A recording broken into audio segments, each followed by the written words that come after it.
Alright, the final weekend of October. Tomorrow is Halloween, and for the final mini-review of the spookiest month of the year, I decided I would talk about the magnum opus of the controversial horror film director, Victor Salva. And while a filmmaker's magnum opus is often considered to be just one special feature he made, Victor Salva's consists of two. Jeepers Creepers and Jeepers Creepers 2. On the cover, Jeepers Creepers looks like your generic slasher film of the early 2000s, but when you watch it you find that it's not what you expected at all. I watched the first Jeepers Creepers movie last October, and it was the first horror movie in a while that actually made me feel scared while watching it.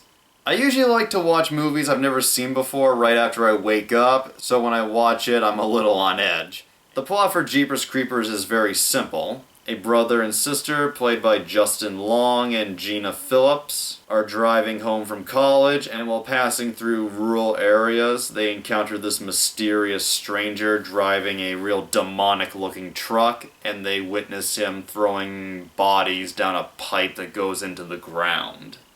And what they discover is that this guy is not only a crazy killer that axes off anyone unfortunate enough to fall into his path, but this mysterious man who later becomes known as the Creeper is some kind of monster or some kind of demon that feeds off of human beings in order to survive.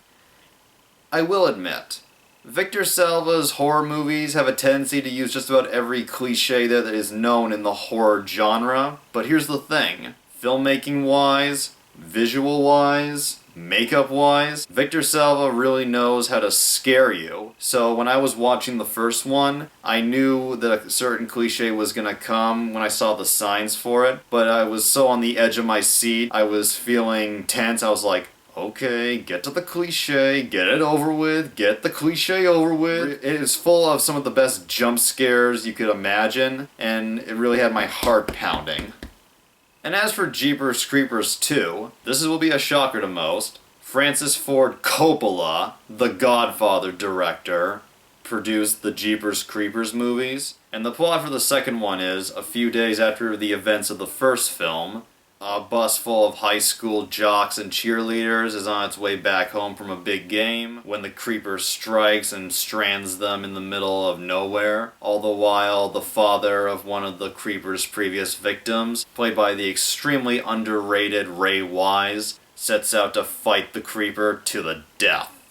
And the high school kids in the second movie, I guess you could say there's a lot of them, and once again, they're nothing really special as far as being human beings or being sympathetic. But at the same time, and both movies do this, they have characters who are very weak, very whiny, pathetic, but at the same time you feel their fear. And some characters who are crying and wanting to get out alive, you really want them to get out even though they're a bit annoying because you just feel like they don't deserve to die.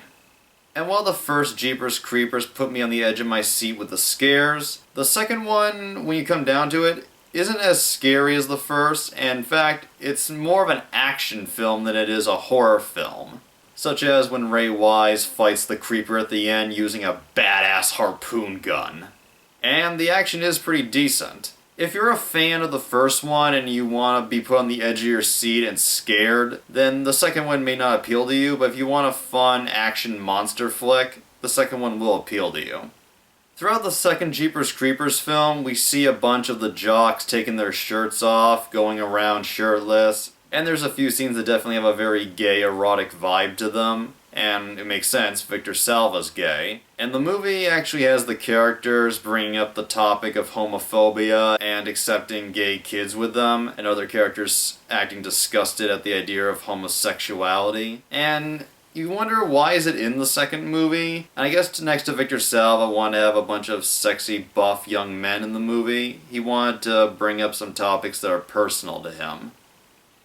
And the ending for the second movie is just a great cliffhanger that totally sets up the third movie. And from what I've heard, the third film is on the way. And I have major props to give to actor Jonathan Breck as well, the actor who plays the Creeper.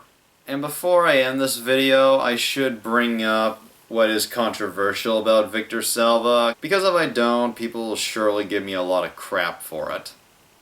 A lot of people are put off from watching Jeepers Creepers, and even people who like it, when they find out the controversial past of Victor Salva, some people say they can't even see it anymore. And what is controversial about Victor Salva? Victor Salva, the writer and director of Jeepers Creepers 1 and 2, is a convicted child molester. A lot of people just get really disturbed when they find that out, and what do I think of it? Well, I've read up on what happened.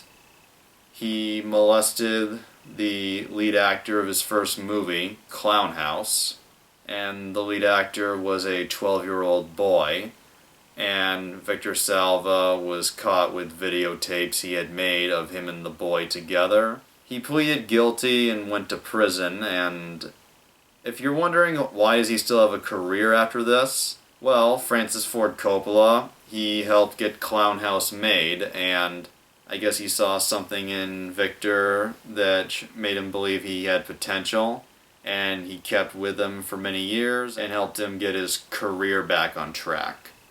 And as for the crime itself, it happened in 1988, and since then, Victor Salva has not had any trouble with the law whatsoever as of now.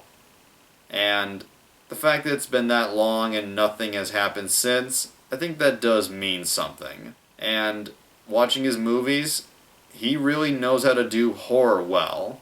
And I love the movies, and knowing that about him does give it a bit of a creepy vibe, but the films are usually so enjoyable, and they are well made most of the time that I can truly enjoy the experience of the movie without the knowledge of what he did clouding my head.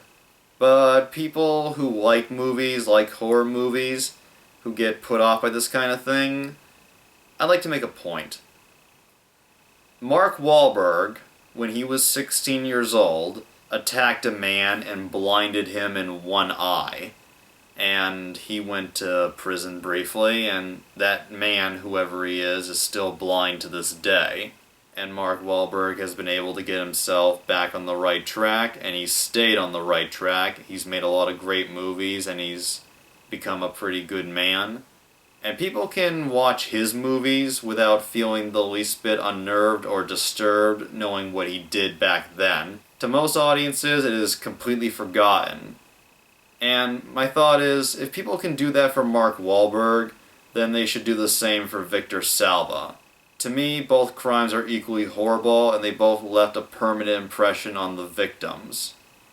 So all in all, the Jeepers Creepers movies are fun, action-packed, and very enjoyable, and if you're a horror fan, you will love them.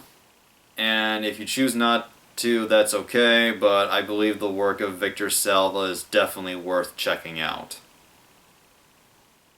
Happy Halloween!